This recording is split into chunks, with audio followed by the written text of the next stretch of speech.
દિલ્હી વિધાનસભાની ચૂંટણીનું પરિણામ આમ આદમી પાર્ટીની અને ભારત માટે સારું વિચારવાવાળા હજારો કરોડો લોકોની અપેક્ષા પ્રમાણેનું નથી એ વાત હવે જગજાહેર છે. આમ આદમી પાર્ટી નથી ચૂંટણી જીતી એનો અર્થ એવો નથી કે ગુજરાતની અંદર ભાજપે જે છેલ્લા 30-40 વર્ષથી જે પાપ કર્યા છે, દુષ્કર્મ કર્યા છે, તાનાશાહી કરી છે, એ બધાને હવે સત્યનું સર્ટિફિકેટ મળ્યું. આમ આદમી પાર્ટીને ચૂંટણીમાં અપેક્ષા પ્રમાણેનું પરિણામ નથી મળ્યું એ કઈ મોટો કઈ અપરાધ કે ગુનો કે હસી મજાકનું પાત્ર બનાવવાની કોઈ ચર્ચા નથી. કામને લઈને આરોપ લાગ્યા છે, કામના નામ પર ચૂંટણી લડાઈ છે, કામના નામ ઉપર હારી ગયા કદાચ ચૂંટણીમાં મત નથી મળ્યા તો એ વાતને એ જનતાનો ચુકાદો સ્વીકાર્ય હોય. પણ ભાજપ વાળા પર શેના આરોપ લાગ્યા? બહેનો દીકરીઓની છેડતી, બહેનો દીકરીઓને ગાળો દેવી, બહેનો દીકરીઓના બળાત્કાર કરવા, બહેનો દીકરીઓના સરઘસ કાઢવા. આ કેટલું વ્યાજબી? 2025ની દિલ્હીની વિધાનસભાની ચૂંટણીમાં આમ આદમી પાર્ટી ઉપર ભાજપે કામને લઈને આરોપ લગાવ્યો. ગુજરાતમાં ભાજપ વાળા પર શું આરોપ છે કે અમરેલીની અંદર એક નિર્દોષ દીકરીનું સરઘસ કાઢવામાં આવ્યું. ભાજપના જે કાંઈ ટપોરીઓ છે, ગુજરાતના જે કાંઈ લુખ્ખાઓ છે, ભાજપના જે હલકાઓ છે, ભલે ખુશ થાવ ને, કઈ વાંધો નહીં. આ તમારો સમય છે, ખુશ થાવ, મજા કરો.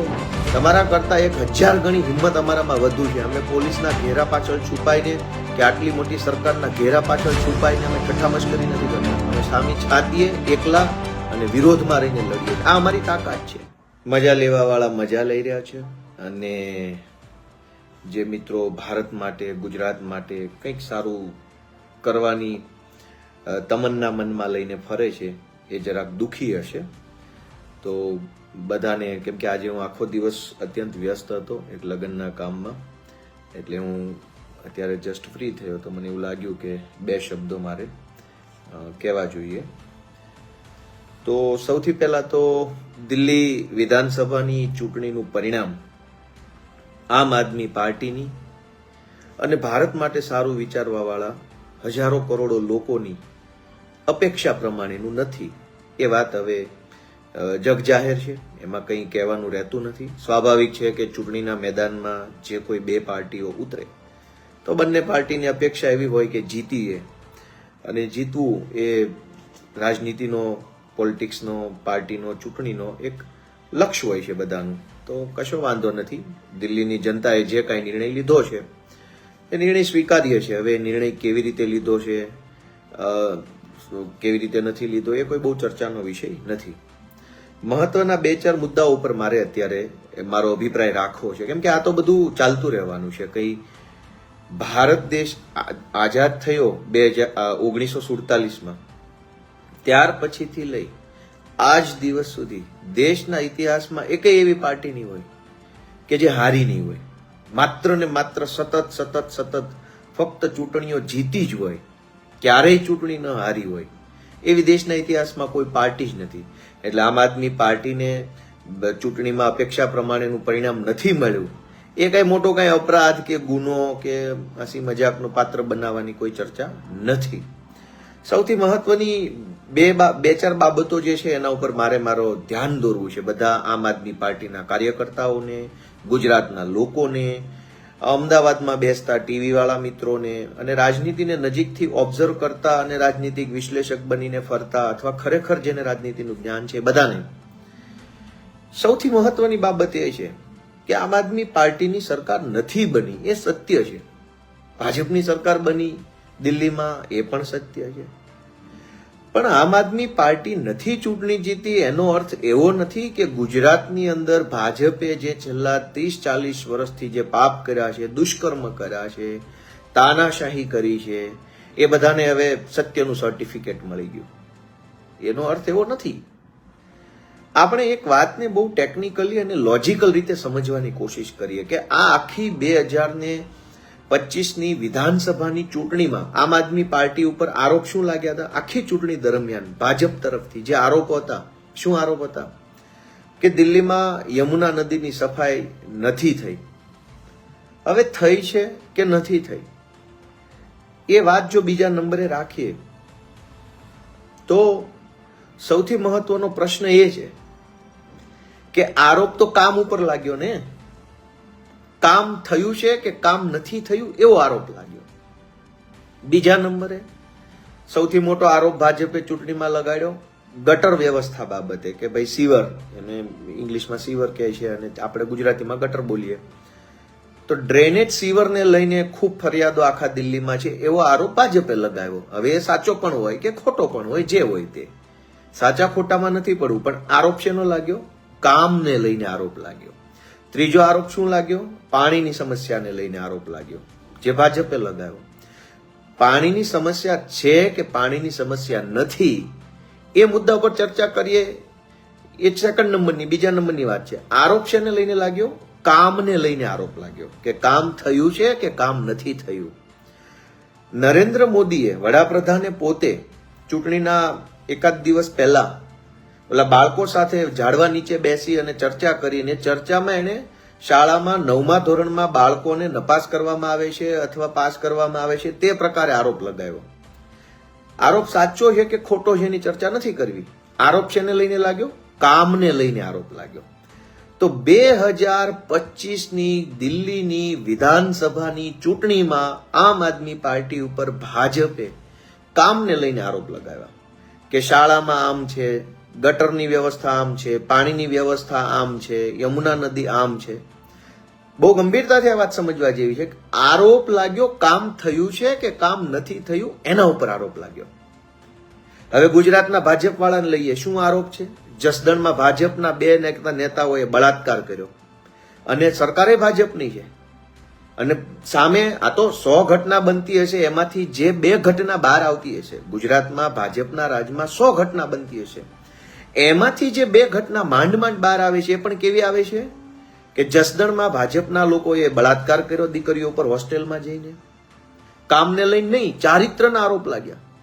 કામ તો થાય, કામ ન થાય તો સમાજમાં એ હજારો વર્ષોથી ચાલ્યું આવ્યું છે. આપણા કુટુંબ પરિવારમાં પણ આપણે આખું મોટું કુટુંબ હોય, 10-15 પુરુષો હોય, 20-25 બહેનો દીકરીઓ કુટુંબમાં હોય, જે પુરુષ ઓછું કમાતો હોય, વધુ કમાતો હોય, તો કુટુંબમાં એની માન સન્માન ને સ્થાન હંમેશા હોય જ. કાંઈ વાંધો નહીં, ઓછું કમાય છે, વધુ કમાય છે, પણ જે ચારિત્રનો ખરાબ માણસ હોય, વિચારોનો ખરાબ માણસ હોય, વાણી વર્તનનો ખરાબ માણસ હોય, એનું કુટુંબ પરિવારમાં સ્થાન ન હોય.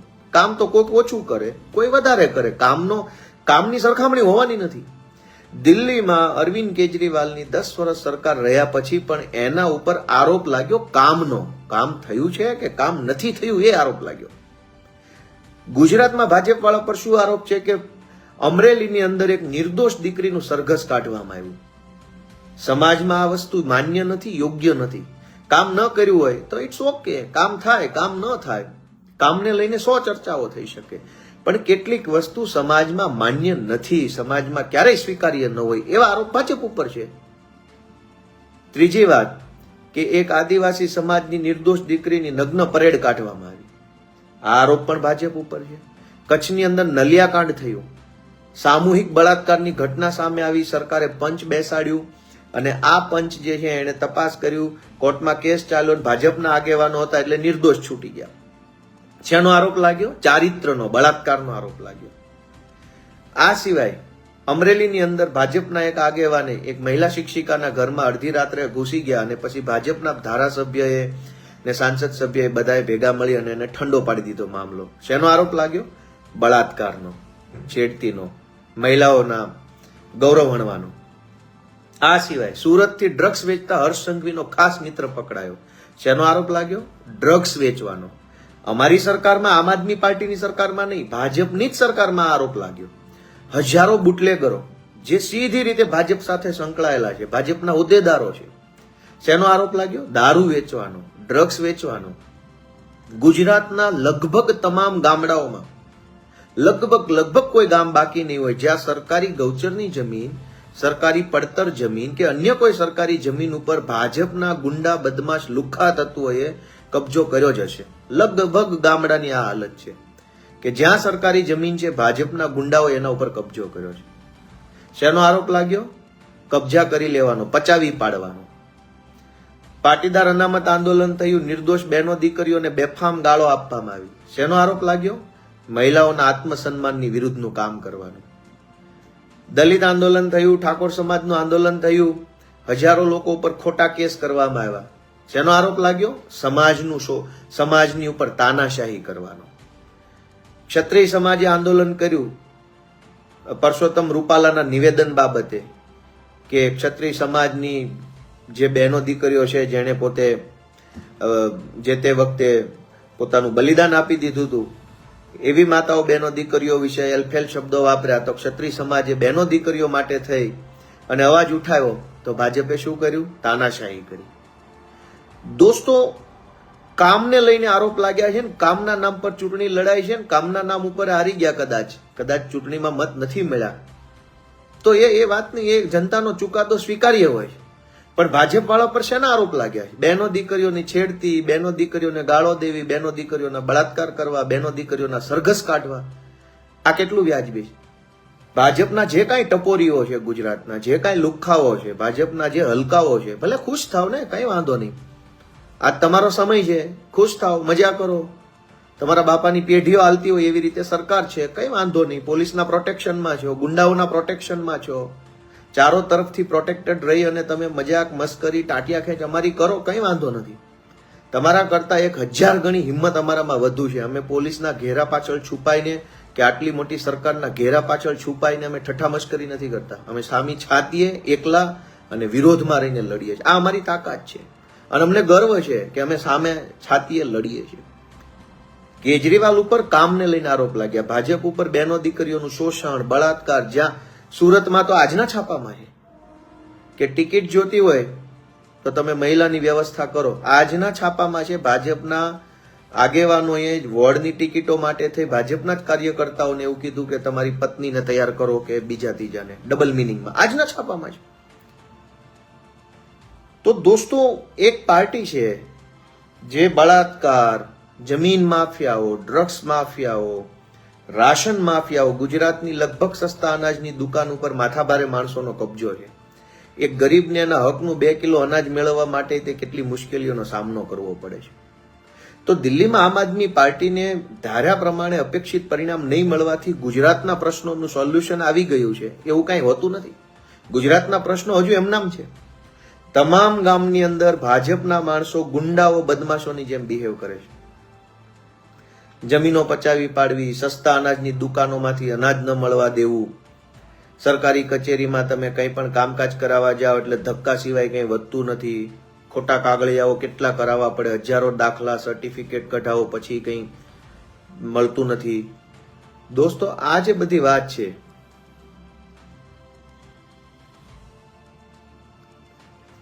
એ બધી વસ્તુ ઉપર આપણે ધ્યાન આપીએ. હવે ભાજપના જે કાંઈ આજે જે બધી ટોળકી ખુશ થઈ છે અને ટોળકીનો સરદાર જે છે 8મું ફેલ, એ તો એ મોજમાં છે, કઈ વાંધો નહીં, મોજ કરો. ગોપાલભાઈ ઇટાલિયા કે આમ આદમી પાર્ટીનો એક કાર્યકર્તા છે નહીં, તમારા મંત્રી કરતા પણ 1000 ગણો શક્તિશાળી છે. એટલા માટે કે તમે નરેન્દ્ર મોદીના કે ભાજપના ખોળામાં બેસીને તમે વાયડાઈ કરો છો. તમારામાં ઓકાત હોય તો એકવાર આવો સામે, ભાજપનો પલ્લું મેલી દો અને લડી લો ચૂંટણી. ખબર પડે કેટલા પાણીવાળા છો અને કેટલી તમારામાં ક્ષમતાઓ અને શક્તિઓ છે.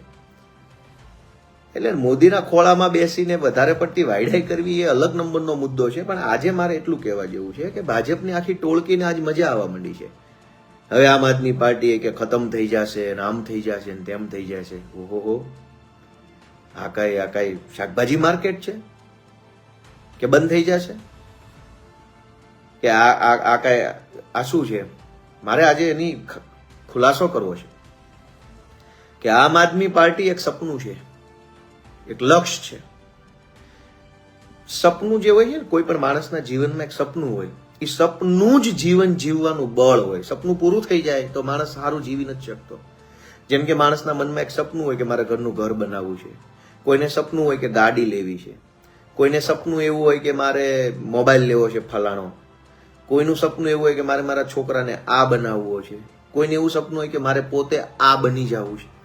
દરેક માણસના જીવનમાં એક સપનું હોય છે અને એ સપનું જ માણસની તાકાત હોય છે. માણસની અંદર જે બળ હોય ને, જે પાવર હોય, મનની શક્તિ, તનની શક્તિ, જીવન જીવી જવાની જે શક્તિ છે ને, એ શક્તિ એટલે જ સપનું અને સપનું એટલે જ શક્તિ. તો ભાજપના અભણ ઠોઠ હલકાઓને એટલી જ મારી વિનંતી છે, ભાજપના ગુંડાઓને, કે તમે લોકો અભણ છો, તમને ખબર ન પડે, તમે લોકો ડફોળો છો, મોદીના ખોળામાં બેસીને મોટી નોટો બની ગયા છો, એટલે તમને એવું લાગે છે કે તમે કેમ દુનિયા ચાલતી હશે, પણ એવું ક્યારેય બનવાનું નથી. આમ આદમી પાર્ટી એ દેશના કરોડો અબજો સામાન્ય પરિવારના લોકોનું એક સપનું છે, અને સપનું ક્યારેય મરતું નથી. કોઈનું સપનું ક્યારેય મરતું નથી. સપનું પોતે જ એક તાકાત હોય છે, અને સપનું છે તો જ માણસને જીવન જીવવાની પ્રેરણા અને બળ મળે છે. જે દિવસથી માણસનું સપનું પૂરું થઈ જાય ને તે દિવસથી માણસ છે ને સારું નથી જીવી શકતો. જ્યાં સુધી ભારતના એક સિંગલ માણસના મનમાં પોતાના બાળકને શાનદાર શિક્ષણ આપવાનું સપનું છે કે મારે મારા છોકરાને ભણાવવો છે, એ સપનું જો ભારતના 140 કરોડ લોકોમાંથી એક માણસના મનમાં જીવતું હશે ને, ત્યાં સુધી આમ આદમી પાર્ટી જીવતી રહેશે.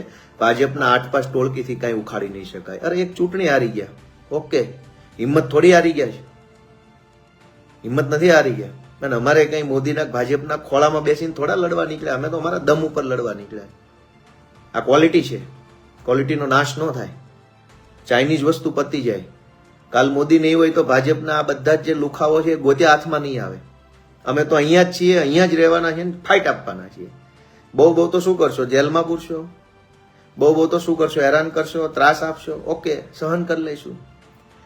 આ દેશની આઝાદીનો ઇતિહાસ ક્યાં હારો એટલો બધો સુખદ રહ્યો છે? ગાંધીજી વર્ષો સુધી જેલમાં રહ્યા, સરદાર પટેલ જેલમાં રહ્યા, જવાહરલાલ નહેરુ જેલમાં રહ્યા. તો એ તો ઇતિહાસ છે. જ્યાં સુધી એક સિંગલ માણસના મનમાં પણ ભારતના બાળકને ભણાવવાનું સપનું છે, જ્યાં સુધી એક સિંગલ માણસના મનમાં એવું સપનું છે કે દેશના દરેક નાગરિકને સારામાં સારી સ્વાસ્થ્ય વ્યવસ્થા મળવી જોઈએ, ત્યાં સુધી આમ આદમી પાર્ટી આ દેશમાંથી ખતમ નહીં થાય. એટલે ભાજપના 8-5 ટોળકીને નમ્ર વિનંતી કે 2 દિવસ આનંદ કરો, એનો કંઈ વાંધો નથી, પણ તમારો આનંદ લાંબો ટકવાનો નથી. આમ આદમી પાર્ટી એ દેશના કરોડો લોકોનું સપનું છે, એક વિચાર છે, અને આ વિચાર ક્યારેય મરતો નથી. વિચાર પેઢી દર પેઢી આગળ વધતો હોય છે. અમે મરી જશું તો અમારા છોકરાઓમાં એ વિચાર આવશે, એના છોકરાઓ. વિચાર ક્યારેય મરવાનો નથી. એટલે કોઈ વિચાર જે છે એ ચૂંટણીનો મોહતાજ નથી હોતો, કોઈ વિચાર છે એ મતદાનનો મોહતાજ નથી હોતો, કોઈ વિચાર છે એ પાર્ટીનો મોહતાજ નથી. વિચાર તો વિચાર છે. કરોડો લોકોના મનમાં એક વિચાર છે કે મારે મારા બાળકને ભણાવવો છે અને આગળ વધારવો છે. અમે તો ભલે નથી ભણી શક્યા, પણ અમારા છોકરાને અમે ભણાવશું. એ વિચાર એ કોઈ પાર્ટીનો, કોઈ ચૂંટણીનો કે હાર જીતનો મોહતાજ નથી. એ વિચાર છે. એ વિચાર ક્યારેય મરવાનો નથી, અને જ્યાં સુધી એ વિચાર નહીં મરે, એ વિચાર જીવંત રહેશે, ત્યાં સુધી આમ આદમી પાર્ટી આ દેશમાં જીવંત રહેશે. એટલે ભાજપને 8-5 ટોળકી એ કંઈ વધારે હરખાવાની જરૂર નથી. ભલે 2 દિવસ છે તમારો ટાઈમ, અમે તમે 12 માસ. એટલે મારી એટલી જ વિનંતી છે, જરાક કોમેન્ટો હું વાંચી લો. કે બીજી વાત કે હવે પછી આજે દિલ્હી ચૂંટણીનું રિઝલ્ટ બરાબર ન આવ્યું એટલે ભાજપની ટોળકી સક્રિય થઈ ગુજરાતમાં. એક તો ગુજરાતમાં નગરપાલિકાની ચૂંટણી ચાલુ છે, ઘણા બધા અમારા આમ આદમી પાર્ટીમાંથી ફોર્મ ભરાયા છે. એટલે હવે, અને કેટલાક મિત્રો અગાઉથી કોર્પોરેટર છે, કોઈ તાલુકા પંચાયતના સભ્ય છે, કોઈ જિલ્લા પંચાયતના સભ્ય છે, કોઈ હોદ્દેદારો છે, વગેરે વગેરે. તો એને હવે આ ભાજપની ટોળકી જે છે સક્રિય થઈ છે કે હવે ભાઈ તમારી પાર્ટી આવવાની નથી, હવે કઈ હાલવાનું નથી, હવે તમે બધા વિચારો જોવો, તમને લઈ લઈએ, તમને આમ ટિકિટ આપીએ, તમને આમ પૈસા આપીએ, તમને આમ હોદ્દો આપીએ. આવું બધું કરવામાં આવે છે. એવું બની શકે કે કેટલાક કાર્યકર્તાઓ હોય એનું મનોબળ ડગી ચૂક્યું હોય, આત્મવિશ્વાસ એનો ડગી ચૂક્યો હોય, અથવા કંઈક વિચારી ન શકતા હોય કે કલ્પના ન કરી શકતા હોય, આગળનું ભવિષ્ય ન જોઈ શકતા હોય, તો સ્વાભાવિકપણે થોડાક એ અટવાઈ જાય, ગૂંચવાઈ જાય પરિસ્થિતિ પ્રમાણે. અને સ્વાભાવિક છે, આપણે બધા માણસ છીએ, અને એમાંય આમ આદમી પાર્ટી સાથે જોડાયેલા લાગણીશીલ માણસો છીએ. આપણે કંઈ ભાજપના ભૂત નથી કે આપણને કંઈ ફરક જ ન પડે. નિર્દોષ દીકરીનું સરઘસ કાઢે તો ભાજપના રાક્ષસોને કંઈ ફરક નથી પડતો, એ તો તમાશો જોઈ રહ્યા છે. ભાજપના મહિલા મોરચામાં જોડાયેલી બહેનોને કંઈ ફરક નથી પડતો, તો સમજો કે એની અંદર માણસ નામનો કોઈ આત્મા રહ્યો જ નહીં હોય, જાનવરો જેવો એમની અંદર જીવ હશે. નિર્દોષ દીકરીના સરઘસ નીકળે અને જેને કંઈ ફરક ન પડે, એનામાં માણસ ન હોય, એનામાં જાનવર હોય. પણ આપણી અંદરનો માણસ જીવે છે, એટલે આપણને દુઃખ લાગે, સારું થાય તો ખુશી થાય, આપણને પીડા થાય, આપણને આક્રોશ થાય, આપણને ગુસ્સો આવે, આપણને નારાજગી થાય, કેમ કે આપણે માણસ છીએ. આપણે કઈ ભાજપની જેવા જાનવરો નથી બની ચૂક્યા. એટલે આપણને સ્વાભાવિક છે દિલ્હીમાં આપણી પાર્ટી ધારું પરિણામ ન આવે તો દુઃખ પણ થાય. આપણને અમરેલીમાં સરઘસ નીકળે તો એનુંય દુઃખ થાય. આપણને કોઈ સારી યોજના લાગુ પડે તો એની ખુશી પણ થાય, કેમ કે આપણે માણસ છીએ. માણસને થતી તમામ સંવેદનાઓ આપણી અંદર જીવે છે. ગુજરાતમાં બેફામ ડ્રગ્સ વેચાય છે, પણ ભાજપ સાથે જોડાયેલા મહિલા મોરચાના બહેનોને કોઈ ચિંતા નથી. કેટલાય સરકારી અધિકારીઓના પણ બાળકો ડ્રગ્સની લપેટામાં આવી ગયા છે. પોલીસવાળાના બાળકો ડ્રગ્સની લપેટામાં આવી ગયા છે. બેફામ ડ્રગ્સ વેચાય છે, પણ એમને નથી ફરક પડતો, કેમ કે એ તો જાનવરો જેવા થઈ ગયા છે. હવે ગુજરાતની અંદર ગમે તે સારું કે ખરાબ થાય, એક જાનવરને શું ફરક પડે? રોડ ઉપર રખડતા ગધેડા કે કૂતરાને શું ફરક પડે? રોડ ખરાબ હોય કે સારો હોય, કૂતરાને શું ફરક પડે? ગધેડાને શું ફરક? તો ભાજપના માણસોની તે અકલ હવે જાનવર જેવી થઈ ગઈ, એને કઈ ફરક જ નથી પડતો. વડોદરાની હરણી દુર્ઘટનામાં બાળકો, નિર્દોષ બાળકોના મૃત્યુ થાય તો ભાજપના આગેવાનોને કોઈ ફરક નથી પડતો, કેમ કે જાનવરો જેવી બુદ્ધિ થઈ ગઈ છે. મોરબીનો બ્રિજ તૂટી જાય તો ત્યાંય ભાજપના લોકોને કઈ ફરક નથી પડતો, કેમ કે જાનવરો જેવી એમનામાં સમજણ આવી ગઈ છે. રાજકોટની અગ્નિ દુર્ઘટના થાય તો ભાજપના નેતાઓને, મંત્રી તંત્રીને કઈ ફરક નથી પડતો, કેમ કે જાનવરો જેવી અકલ થઈ ગઈ છે. એમ ગુજરાતમાં કઈ પણ ઘટના બને છે ખરાબ, જાનવરોને શું ફરક પડે? રોડ ઉપર ખાડો હોય કે ન હોય, સસ્તા અનાજની દુકાનેથી ટાઈમે અનાજ મળે કે ન મળે, ગામની અંદર ફરતા કૂતરાઓને શું ફરક પડે? કૂતરા તો એની મોજમાં હોય. એમ ભાજપના આગેવાનોમાં જાનવરની અકલ આવી ગઈ છે, જાનવર જેવો આત્મા છે, એમને ફરક નથી પડતો. આપણને પડે છે, આપણને દુઃખ થાય, આપણને ગૂંચવણ થાય. આજ ભાજપના લોકો એવું કહી રહ્યા છે કે હવે તમારી પાર્ટી છોડી દો, આવી જાઓ આ બાજુ, આવી જાઓ તે બાજુ. મારે એમને કહેવું છે કે જે કાંઈ આમ આદમી પાર્ટીના કાર્યકર્તા હોય, ગુજરાતનું ભલું ઈચ્છનારા જે કાંઈ લોકો હોય, બધાને કહેવાનું છે કે ગાંધીજીનો જન્મ 1869માં થયો અને ગાંધીજી આજીવન રાજનીતિમાં કોઈ પણ હોદ્દા ઉપર નથી રહ્યા કે કોઈ પણ સરકારમાં નથી રહ્યા, પણ એના જીવનમાં સારા દિવસ કે જે ભારત માટે કંઈક સારો નિર્ણય કરી શકે, આઝાદી દરમિયાન, આઝાદીના છેલ્લા વર્ષો દરમિયાન આવ્યા, અને તોય આઝાદી તો જોવા રહ્યા નહીં આપણી વચ્ચે. સરદાર પટેલ, બાબા સાહેબ, આ બધાનો જન્મ 18મી સદીમાં થયેલો. એ લોકો આખી જિંદગી સંઘર્ષ કર્યો, એના જન્મથી લઈ આખી જિંદગી. ત્યારે માંડ આઝાદીના 1, 2 કે 3, 4 વર્ષ સુધી એ લોકો સરકારમાં આવ્યા ને સરકારમાં રહ્યા. એ બાબા સાહેબ અને સરદાર પટેલ અને ગાંધીજી, 3માંથી આપણે પ્રેરણા લઈએ, 3માંથી 2 તો આપણા ગુજરાતના છે. આખી જિંદગી જેણે સંઘર્ષ કર્યો અંગ્રેજો સામે લડવામાં, અંગ્રેજો દ્વારા જે કાંઈ સિસ્ટમ ઊભી કરવામાં આવી હતી એ સિસ્ટમ સામે લડવામાં, આખી એક જિંદગી જે કાંઈ 60, 65, 62, 75 વર્ષનું જીવન એને ખર્ચી નાખ્યું. ત્યારે જીવનના છેલ્લા 2-4 વર્ષમાં એમને સરકારમાં જવાનો, સરકારમાં રહેવાનો મોકો મળ્યો. તો આપણે શું એના ઉપરથી શીખીશું? આજ જે કાંઈ આમ આદમી પાર્ટીના કાર્યકર્તા, ગુજરાતનું ભલું ઈચ્છનારા લોકો છે, એને પૂછો કે ભાઈ આમ આદમી પાર્ટી ન હોત તો તમે ક્યાં હોત આજે? 2025ની વિધાનસભાની ચૂંટણી આમ આદમી પાર્ટી દિલ્હીમાં અપેક્ષિત પરિણામ ન આવ્યું એટલે હવે ભાજપના લુખાઓ એવું કહે છે કે હવે આવી જાઓ અમારી પાર્ટીમાં. ધારો કે આપણે આમ આદમી પાર્ટીમાં ન હોત તો આજ ભાજપના લુખ્ખા ગુંડાઓ આપણો શું ભાવ પૂછતા? આપણો ફોન ઉપાડતા, આપણને ભાઈ સાહેબ બાપા કરતા, આપણને હાથ જોડતા, આપણી પાછળ ફરતા, આપણને કીડા મકોડા કરતા પણ ખરાબ રીતે સમજતા, અને એમ જ સમજે છે હજુ પણ. આજ જે લોકો આમ આદમી પાર્ટીમાં નથી અને કોઈ પાર્ટીમાં નથી, એવા નિર્દોષ સામાન્ય લોકોનું કોણ સાંભળે છે? સુરતમાં પેલો કેદાર નામનો છોકરો ભાજપની મ્યુનિસિપલ કોર્પોરેશનના કારણે ખાડામાં પડી ગયો, મૃત્યુ થઈ ગયું. એના પપ્પાએ FIR લખાવવા માટે થઈને ધરણા ઉપર બેસવું પડ્યું.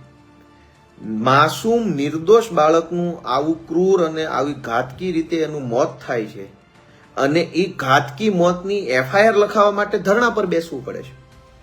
અને બીજી બાજુ એક એવો જ સામાન્ય માણસ, કેદારના પપ્પા જેવો કોઈ સામાન્ય આમ માણસ, જેની કોઈ બહુ મોટી ઓળખાણ નથી, કાંઈ મોટું એનું નેટવર્ક નથી, મોટો અનુભવ નથી, એવો કેદારના પપ્પા જેવો એક સામાન્ય માણસ આમ આદમી પાર્ટીમાંથી નગરપાલિકાનું ફોર્મ ભરે તો ભાજપનો જિલ્લા પ્રમુખ, ભાજપનો પ્રભારી, ભાજપના બીજા ત્રીજા હોદ્દેદારો, APMCના ભાજપનો ધારાસભ્ય, કેટલાય માણસો એની પાછળ ફરે છે. એના ઘરે જાય, પપ્પાને મળે, કાકાને મળે, બાને મળે. આ શું બતાવે છે?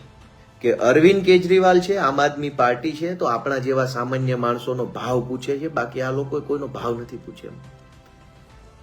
આજ કેદારના પપ્પા જો આમ આદમી પાર્ટીમાંથી ઉમેદવાર હોત અથવા આમ આદમી પાર્ટીમાંથી સુરત કોર્પોરેશનમાં કે જિલ્લા પંચાયતમાં ક્યાંક ઉમેદવાર હોત તો આજ ભાજપનું આખું ટોળકું એના ઘરે બેઠું હોત ફોર્મ પાછું ખેંચાવવા માટે. પણ આજે એ કોઈ પાર્ટીમાં નથી, એક આમ માણસ છે, તો એફઆઈઆર લખાવવા માટે ઉપવાસ ઉપર ઉતરવું પડે છે. લાશ નહીં સ્વીકારવું એવું એક બાપે કહેવું પડે. એ કેટલી ઘાતકી ઘટના છે. એક બાપે એના મરેલા દીકરાની લાશ નહીં લે એવું કહેવું પડે. એ કઈ એને થોડું ગમતું હોય, એને થોડું સારું લાગતું હશે કે હું લાશ નહીં લઉં તો મને બહુ સારું લાગશે, એને તો દુઃખ થતું હોય. પણ દુઃખ સાથે આ કહેવું પડે. તો ભાજપની ટોળકીએ કઈ ખુશ થવાની જરૂર નથી. 8 પાસની સેના એ કશું જ કાંઈ એમાં તમારા બાપાની પેઢી છે, તમારી પાસે પોલીસ, આઈબી, ક્રાઇમ બ્રાન્ચ છે ને બહુ તો શું કરી લેશો? તમારા દલાલ 4-5 એજન્ટ જેવા પોલીસ અધિકારીને મોકલીને 4-5 ખોટી એફઆઈઆર કરીને તમારા દલાલ સરકારી વકીલો પાસે લઈ જઈ ખોટી રીતે જેલમાં રાખશો. ઓકે, ભગવાન જોઈ રહ્યો છે, જનતા જોઈ રહી છે, ક્યારેક ન્યાય કરશે અને ક્યારેય ન્યાય નહીં કરે તો અમારા છોકરા અમે પેદા કર્યા છે એ ન્યાય કરશે. અમે એમનામ નથી. 8 પાસની ટોળકી જે મોદીના ખોળામાં બેસીને હંબો કરવા વાળા અમે નથી. અમે અમારી છાતી ઉપર હાથ રાખી અને આમ દિલથી કામ કરવા વાળા માણસો છીએ. અમે એવા કાયર માણસો નથી. એટલે મારી બધાને એ વિનંતી છે કે આજ કેટલાક ઉમેદવારો છે આમ આદમી પાર્ટીમાં, કાર્યકર્તાઓ છે, અને હવે ભાજપની ટોળકી આવી જાઓ અમારી પાર્ટીમાં. આમ આદમી પાર્ટીમાં જે માણસ કામ કરે છે, ઉમેદવાર છે અથવા ચૂંટાયેલો માણસ છે, એના માટે જેટલી ગંભીરતા, એના માટે જેટલી ઓફર કરો છો એટલી સામાન્ય નાગરિક માટે કેમ નથી? દાહોદની અંદર આદિવાસી સમાજના એક ભાઈએ આત્મહત્યા કરી લીધી. શું કામ? એ ભાઈની દીકરીને કેન્દ્ર સરકારની પોસ્ટ વિભાગમાં નોકરી લાગી, અને નોકરી લાગી એટલે એને આદિજાતિનો દાખલો, આદિવાસી છે એવો દાખલો અંગ્રેજીમાં જોતો હતો. જનરલી ગુજરાત સરકારમાં ગુજરાતીમાં દાખલા નીકળતા હોય છે, અંગ્રેજીમાં જોઈતો હોય તો અલગથી માગવો પડે છે. એ અંગ્રેજીમાં દાખલો ન કાઢી દીધો, ધક્કા ખવડાવ્યા. છોકરીના બાપાને ચિંતા થઈ કે મારી દીકરીને નોકરી તો મળી છે, પણ હું દાખલો જો સમયસર રજૂ નહીં કરું 15 દિવસની મર્યાદામાં તો મારી દીકરીને નોકરી વહી જશે. એ ચિંતામાં માણસે આત્મહત્યા કરી લીધી, દવા પી ગયા અને એનું મોત થઈ ગયું. જાઓ ને ભાજપ વાળા, દીકરીના બાપ મરી ગયા છે એની પાસે જાઓ ને, 10-15 જિલ્લા પ્રમુખો, ધારાસભ્યોને, એને સમજાવો ને. જેટલી કોશિશ આમ આદમી પાર્ટીના ઉમેદવારનું ફોર્મ પાછું ખેંચાવવામાં, ફોર્મ રદ કરાવવામાં કરો છો, એનાથી અડધી કોશિશ એ દીકરીના બાપને જઈને મળો, એને ટાઈમે દાખલા કઢાવી દો. તો લડાઈ પૂરી નથી થઈ ગઈ. આમ આદમી પાર્ટી દિલ્હીમાં હારી ગઈ એના કારણે કઈ જે દીકરીના બાપે આત્મહત્યા કરી છે એને ન્યાય મળી ગયો? કેદારને ન્યાય મળી ગયો? જે કેદારનું ઘાતકી મોત કરવામાં આવ્યું છે ભાજપ દ્વારા, એને ન્યાય મળી ગયો? જ્યાં સુધી ગુજરાતના એક માણસને, એક વ્યક્તિને ન્યાય નહીં મળે ત્યાં સુધી આમ આદમી પાર્ટી આ દેશમાંથી ખતમ નથી થવાની, કેમ કે ન્યાય માટેની પાર્ટી છે. જ્યાં સુધી એક બાળકને સારું શિક્ષણ નહીં મળે ત્યાં સુધી આમ આદમી પાર્ટીને કંઈ થવાનું નથી. તમે અમારા વિચારને જેલમાં નહીં પૂરી શકો, તમે અમને માનસિક ત્રાસ આપી શકશો, તમે અમારા ફેમિલીને, અને હવે બધાને સમજાવી દીધા છે, કહી રાખ્યું છે કે 2-4 વર્ષ આપણે સહન કરવાનું છે બધા જ પ્રકારનો ત્રાસ, તકલીફો. પણ યાદ રાખજો કે જે ડરે નહીં, જે દબાય નહીં, જે થાકે નહીં, જે હારે નહીં, જે કંટાળે નહીં, એ માણસને ઈશ્વર અને જનતા બંને એક સમયે તક આપે છે. અને જ્યારે એવી તક આવશે ત્યારે હું બતાવશું કે કામ કેવી રીતે થાય. દોસ્તો, મારી બધાને વિનંતી છે કે દિલ્હીમાં આમ આદમી પાર્ટીની સરકાર જે અપેક્ષા હતી એ નથી આવી. પણ એનો મતલબ એવો નથી કે આપણે આપણો સંઘર્ષ છોડી દઈએ. આપણે અહીંયા કઈ નેતા બની જવા માટે તો આવ્યા નતા. આજે આપણે ભાજપની ટોળકી તો એવું કહે છે કે ભાઈ તમારું બધું ખતમ થઈ ગયું. અરે ભાજપના 8 પાસોને ટોળકીને મારે સમજાવવાનું છે શું ખતમ થઈ ગયું. મને ટીવીમાંથી 4-5 જણાના ફોન આવ્યા કે હવે તો તમારું બધું પૂરું થઈ ગયું. એટલે આજે હું એટલો બધો આખો દિવસ વ્યસ્ત હતો સામાજિક કામમાં કે કોઈ ક્યાંય ટીવીમાં કાંઈ વિડીયો બનાવીને જવાબ આપી શકું એમ નહોતો. એટલે મેં લાઈવનું નક્કી કર્યું કે રાત્રે મોડો ફ્રી થઈશ તો પછી હું રાત્રે લાઈવ કરીશ એમ. આમાં એક ભાજપનો એક લુખેશ છે, એનું નામ લખ્યું છે ધનેશ વિઠાણી. એ ભાજપનો લુખેશ મને એવું કહે છે કે ભાષા સુધારો. ભાઈ અમારી તો ભાષા ખરાબ છે, ભાજપવાળાના તો ધંધા ખરાબ છે. દીકરીઓની પરેડ કાઢી, સરઘસ કાઢ્યું અમરેલીમાં. જાઓ એને જઈને સલાહ આપો. અમારી તો ભાષા ખરાબ છે, અમે તો ગામડાના દેશી માણસ છે. અમારા બાપ દાદા થોડા કઈ ભાજપવાળાની જેમ મોટા નેતા મુખ્યમંત્રીઓ હતા. અમારી ભાષા સારી હોય? અમે તો ગામડાના અભણ માણસ છીએ, અમે તો ગરીબ માણસ છીએ, અમે તો પીડિત માણસ છીએ. અમારું તો શોષણ થયું છે ભાજપના રાજમાં. તો આ અમારી વેદનાની ભાષા છે. તમને ન ફાવે તો રજા લ્યો. તમને ક્યાં તમારા બાપાના હામ આપ્યા છે તમે અહીંયા સાંભળજો એમ? ભાષા સુધારો પછી વાત કરો. તમે તમારા ધંધા સુધારો ભાજપના.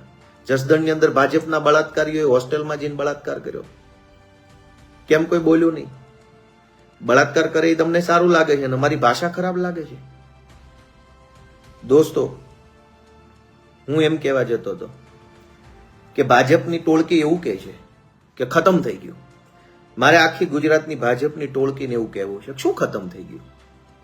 હું મારી વાત કરું, હું ગોપાલ ઇટાલિયા, ભાવનગર જિલ્લાના ઉમરાળા તાલુકાના ટીંબી જેવા નાનકડા ગામની અંદર ઉછરેલો માણસ, ધૂળના ઢેફા સાથે ઉછરેલો માણસ, ગામના ખેતરોમાં ફરતા, રખડતા, ખેતીવાડીમાં કામ આપતા, એક સાવ સામાન્યમાં પણ સામાન્ય કહી શકાય એવા પરિવારનો ધૂળ ઢેફા સાથે રમતો માણસ આમ આદમી પાર્ટીના કારણે, ગુજરાતની જનતાના પ્રેમના કારણે અને કેજરીવાલ સાહેબના માર્ગદર્શનના કારણે આજ ગુજરાતમાં એક નાની એવી જગ્યાએ પહોંચ્યો છે. આજ હું શું ખતમ થઈ જાય છે? અમે તો આવ્યા જ ઢેફામાંથી છીએ, અમે તો આવ્યા જ ધૂળમાંથી છીએ, અમે તો ખેતરોમાંથી અહીંયા પહોંચ્યા છે. અમારે ક્યાં અમારા બાપ દાદાની પેઢીઓ હતી? અમારે ક્યાં અમારા બાપ દાદા સીએમ કે મુખ્યમંત્રી, મંત્રી, ધારાસભ્યો હતા કે અમારું બધું ખતમ થઈ જાય? ક્યાં અમારા મોટા મહેલો હતા? ક્યાં અમારી બધી પંચાયત હાલતી હતી? શું હતું? કઈ હતું નહીં. આજે કઈ છે નહીં. ખતમ તો ભાજપ વાળાના તાનાશાહીના મહેલો ખતમ થવાના છે. આ ગુજરાતનો આમ આદમી જાગશે ને જે દિવસે, એનો આત્મા જાગશે ને તે દી આ ભાજપની આઠપાસની ટોળકી ખતમ થઈ જવાની છે. અમને શું ખતમ કરવાના? અમારી પાસે શું હતું અને હાલમાં શું છે? અરવિંદ કેજરીવાલ શું હતા તો ખતમ થઈ જશે? ઇન્કમ ટેક્સની નોકરી કરતા હતા, સામે ચાલીને રાજીનામું મૂકી દીધું નોકરીમાંથી. રાજીનામું મૂકી અને દિલ્હીની ઝુંપડપટ્ટી વિસ્તારમાં વર્ષો સુધી નાના માણસોની, ગરીબ માણસોની સેવા કરી અને એ જ ગરીબ માણસો એને સીએમ બનાવ્યા. આજે નથી હવે સીએમ, તો એમાં શું લૂંટાઈ ગયું? શું ખતમ થઈ ગયું? શું ખૂટી ગયું? શું બરબાદ થઈ ગયું? કઈ હતું જ નહીં. જનતાએ જ પ્રેમ આપીને અહીંયા પહોંચાડ્યા છે. અમારી પાસે કઈ, અમે દિલ્હીમાં આમ આદમી કેજરીવાલ સાહેબની સામે જીત્યા છે. ભાઈ પ્રવેશ વર્મા, એના બાપા મુખ્યમંત્રી હતા. કેજરીવાલના બાપા થોડા મુખ્યમંત્રી છે? મારા બાપા ક્યાં મુખ્યમંત્રી છે? ઈશુદાનભાઈના ફાધર નથી. અમે તો છીએ જ ગરીબ માણસો, આમ માણસો, છેવાડાના ગામડામાંથી સંઘર્ષથી આવતા માણસો છીએ. અમારું કાંઈ લૂંટાઈ નથી ગયું અને કંઈ લૂંટાઈ નથી જવાનું, કેમ કે કંઈ છે જ નહીં. અમારી પાસે જે છે એ માત્ર ને માત્ર એક સપનું છે. શું સપનું છે? કે ગુજરાતને શિક્ષણની દિશામાં આગળ લઈ જવું છે, ગુજરાતમાંથી તાનાશાહી દૂર કરવી છે, ગુજરાતમાંથી ભાજપના ગુંડાઓ, જે ગલીએ ગલીએ ગુંડાઓ ફેલાયેલા છે, એ ગુંડાઓ નાબૂદ કરવા. એ સપનું છે. સપનું મળતું નથી. અમે મરી જશું, અમને તમે મારી શકશો, સપના નહીં મારી શકાય. એટલે મારે એટલું જ બધાને કહેવાની વિનંતી છે કે કેજરીવાલ સાહેબ જે કાંઈ પણ કરી રહ્યા છે, આપણે એમાં સાથ આપીએ, સહયોગ આપીએ. અને કેજરીવાલ સાહેબ આમ આદમી પાર્ટી ન હોત તો આજ ભાજપ વાળા શું કામ આપણને ફોન કરે કે હવે તમારી પાર્ટી નથી હાલવાની, આવી જાઓ મારી પાર્ટી? એક વખત વિચારો, જે લોકોને ભાજપના ગુંડાઓ ફોન કરે છે એ માણસ વિચારે કે તમે આમ આદમી પાર્ટીમાં ન હોત તો તમને કોનો ફોન આવે? ફોન આવે તો નહીં, તમે ધારાસભ્યને ફોન કરતા તો કોઈ તમારો ફોન ના ઉપાડતું. કરો, આજે ભાજપના ધારાસભ્યો 170 કરતા વધુ છે જ. કરો ફોન. સરકારી અનાજની દુકાને અનાજ ન મળતો હોય, કરો ફોન. મામલતદાર ઓફિસે ધક્કા ખવડાવતા હોય, કરો ફોન. તમારા ગામમાં પંચાયતમાં તલાટી મંત્રી ટાઈમે ન આવતા હોય, કરો ફોન. આવતા હોય અને દાદાગીરી કરતા હોય, ટાઈમે કામ ન કરી આપતા હોય, કરો ફોન ધારાસભ્યને. જીબી વાળા માથાકૂટ કરતા હોય, હેરાન કરતા હોય, ખોટા બિલ આપતા હોય, ખોટા કેસ કરતા હોય, કરો ફોન. પોલીસ વાળા સાચા માણસની એફઆઈઆર ન લખતા હોય, કરો ફોન ભાજપ વાળાને. ખોટી એફઆઈઆર લખીને હેરાન કરતા હોય, કરો ફોન ભાજપ વાળાને. આપણે ફોન કરીએ તો પણ આપણો કોઈ ફોન ઉપાડે એમ નથી. સારા પ્રતાપ છે આમ આદમી પાર્ટીના, કે આપણે છીએ એટલે તો આપણને ફોન કરે છે. ભાજપ વાળા કે હવે તમારી પાર્ટીમાં નહીં ચાલે, આવી જવામાં. અને અહીં શું બનવા આવ્યા હતા? ધારો કે હવે આમ આદમી પાર્ટી દાખલા તરીકે ભાજપના લુખાઓ કે એ પ્રમાણે ધારો કે નહીં ચાલે, તો ઓકે નહીં ચાલે, તો શું અહીંયા શું બાપાની પેઢી છે લૂંટાઈ ગઈ? તો શું બાપાની પેઢી શું હતી ને લૂંટાઈ ગઈ એટલે હવે મારે પાછું બીજે જવાનું અને આમાં રહેવાનું જ તે, આ બનવાનું જ તે, એવું ક્યાં લખેલું છે? અહીંયા તો આવ્યા જ તા કંઈક કરવા માટે, અને કંઈક સારું કામ કરવાનો રસ્તો આપણે રાજનીતિ જરૂર પકડ્યો છે, પણ કોઈ પણ ભોગે આમ તેમ પાર્ટી બદલીને કંઈક બની જ જવું એવું સપનું લઈને નથી આવ્યા. આપણી પાર્ટી મોટી કરશું, આપણી પાર્ટી મજબૂત બનાવીશું. આ સંઘર્ષનો સમય છે, મુશ્કેલ સમય છે, આમાં ટકી રહીશું. આપણે આપણી જાતને પ્રૂવ કરશું, સાબિત કરશું કે અમે લાયક છીએ. પરીક્ષા આપશું. આ આપણી પરીક્ષા છે. પરીક્ષા આપ્યા વગર કેવી રીતે ખબર પડે કે તમે સક્ષમ છો કે નહીં? તો આ આપણી પરીક્ષા છે. આજ ખરેખર સમય તો ક્યારેય સારોય નથી હોતો, ક્યારેય ખરાબય નથી હોતો. સમય સમય હોય છે. પણ ચર્ચા કરવા ખાતર જો કહીએ તો ધારો કે આજ થોડોક સમય ગૂંચવણ ભર્યો, મૂંઝવણ ભર્યો, મનોબળ ડગાવી નાખે એવો છે, ત્યારે જ તો માણસની પરીક્ષા છે કે તમે એક મોટું કામ કરી શકો એવું હજરબમ મનોબળના માણસ છો કે નહીં. એ પરીક્ષા અત્યારે છે. તમારે સરકારમાં બેસવું છે, ધારાસભ્ય બનવું છે, પણ ગમે ત્યાંથી ગમે તેમ કુદાકૂદ કરીને બની જવું છે, તેઓ મામૂલી ધારાસભ્ય બનવાનો કોઈ મતલબ નથી. પણ ગુજરાતની જનતા ઉપર બેઠેલો ઈશ્વર, તમારી આસપાસની દુનિયામાં રહેલા માણસો, આપણા કુટુંબના, સગા વાલા મિત્રો, મારા કોલેજ સમયના, સ્કૂલ સમયના મિત્રો તે વોટ્સએપ ગ્રુપમાં ખૂબ મજાક ઉડાવે છે મારી. કઈ વાંધો નહીં, ભગવાન એને સુખી રાખે. હવે બધા મિત્રો મોસ્ટ ઓફ લોકો તો સરકારી નોકરી કરે છે, એટલે મેં એને કીધું એન્જોય, મજા કરો ભાઈ. મેં સંઘર્ષનો રસ્તો પકડ્યો છે. મેં જાણીને, જોઈને, વિચારીને, કેજરીવાલ સાહેબે, ઈશુદાનભાઈએ, મનોજ સોરઠિયાએ, રામ ધડુકે, તમામ આગેવાનોએ જાણીને, જોઈને, વિચારીને, સમજીને સંઘર્ષનો રસ્તો પકડ્યો છે. તમે અમારી મજાક ઉડાવો કેમ કે તમે તો સરકારી નોકરી છે, પગાર આવે છે દર મહિને 1 તારીખે ખાતામાં, તમને શું ફરક પડવાનો છે દેશનું સારું થાય છે કે નથી થતું? એ ચિંતા અમારી છે. દેશના નાનામાં નાના માણસની પીડાને અવાજ આપવાની ચિંતા અમારી છે, કેમ કે અમે એ રસ્તો સમજી વિચારીને પકડ્યો. એટલે તમે અમારા સંઘર્ષની મજાક ઉડાવો, નો ઇશ્યુ, નો પ્રોબ્લેમ, કઈ વાંધો નહીં. ભગવાન તમને સુખી રાખે, એમાં અમારે ક્યાં કઈ બોલવાનું છે? તો દોસ્તો, આ પરીક્ષા છે, અને જે માણસ પરીક્ષા પાસ નથી કરવાનો એને કશું કાંઈ જીવનમાં તંબુરોય મળવાનો નથી. એટલે આજ ભાજપનો ફોન આવે કે ચલો અમારી પાર્ટીમાં આમ આપી દઉં તેમ, પરીક્ષા પાસ કર્યા વગર. અને આ પરીક્ષા પાર્ટીઓ નથી લઈ રહી, ભાજપ કે આપ કે કોઈ પાર્ટી નથી લઈ રહી. આ પરીક્ષા પરિસ્થિતિ લઈ રહી છે, આ પરીક્ષા જનતા લઈ રહી છે, આ પરીક્ષા ઈશ્વર લઈ રહ્યો છે.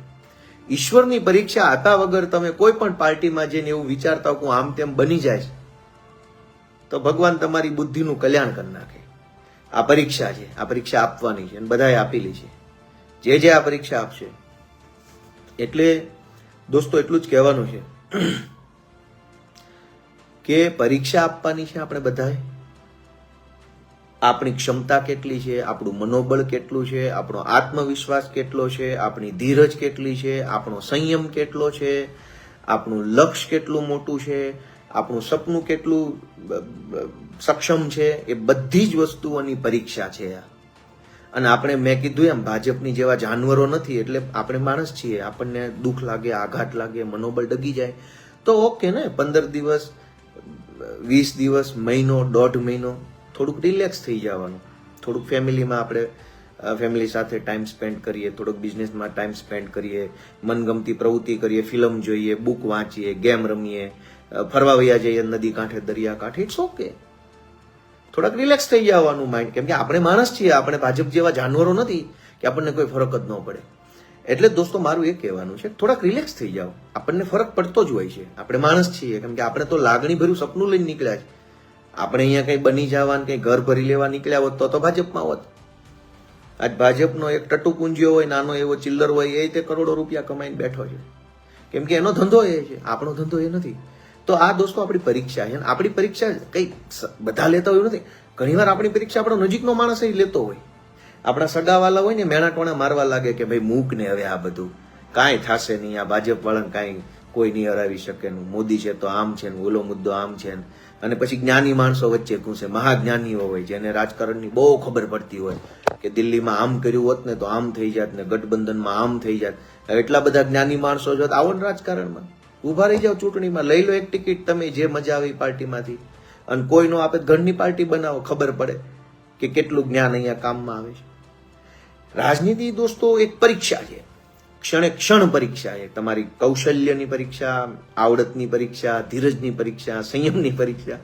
આ બધાનું કામ નથી. ટીવીમાં બેસીને જ્ઞાન ગપ્પા મારવા એ મજાનો વિષય છે, એમાં તમારે ક્યાં કઈ કરવાનું છે, કોરે કોરું જ્ઞાન જ આપવાનું છે ને.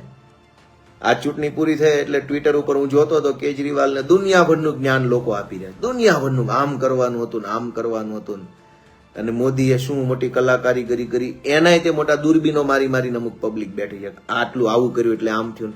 એટલે ભાઈ એટલા બધા જ્ઞાની છો તો ઘરે શું કરો, ટીવીમાં શું કરો? આવો ને, લઈ લો, ફોર્મ ભરો, નગરપાલિકા ચાલુ કરો. 2000 મતની ચૂંટણી હોય કુલ, એ 2000 માં 800-900 મત મળે, જીતે. ભરો ને ફોર્મ, ખબર પડી જાય કેટલું જ્ઞાન છે. એટલે આ બધી પરિસ્થિતિ, આ સંજોગમાંથી દોસ્તો આપણે નીકળવાનું છે. સમય ક્યારેય એક સરખો રહ્યો નથી, એ ખરાબ હોય કે સારો હોય. થોડા ઘણા નાના મોટી હતાશા, ડિપ્રેશન હોય. બાળકો સાથે રમત રમો, પુસ્તક વાંચો, ગેમ રમો, સારા સારા ગીત સાંભળો, ગઝલ સાંભળો, મજા કરો, હરવા ફરવા વયા જાઓ, ખેતરે આંટો મારો.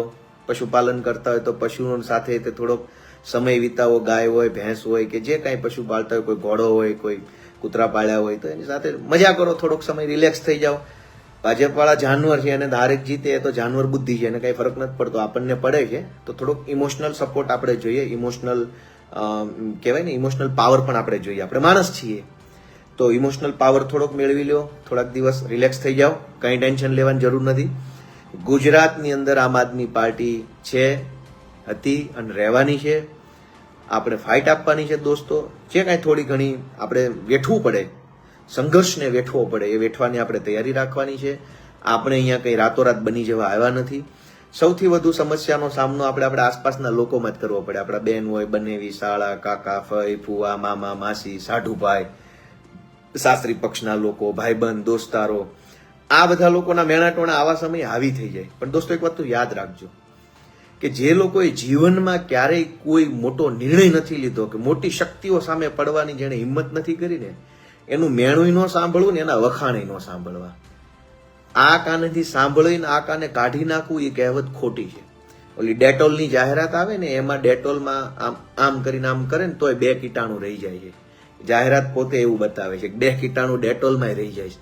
તો આ કાનેથી ક્યારેય નબળા માણસની વાત સાંભળવી નહીં. તો કાઢવાનો કોઈ પ્રશ્ન નથી, કેમ કે આટલી મોટી વાત અહીંથી આમ નીકળે તો થોડીક અંદર મગજમાં પડી રહે ને નડે. મક્કમ મનોબળનો માણસ, મજબૂત મનોબળનો માણસ, પહાડ જેવી તાકાત અને આત્મવિશ્વાસ ધરાવતો માણસ હોય ને, એની જ વાત સાંભળવાની.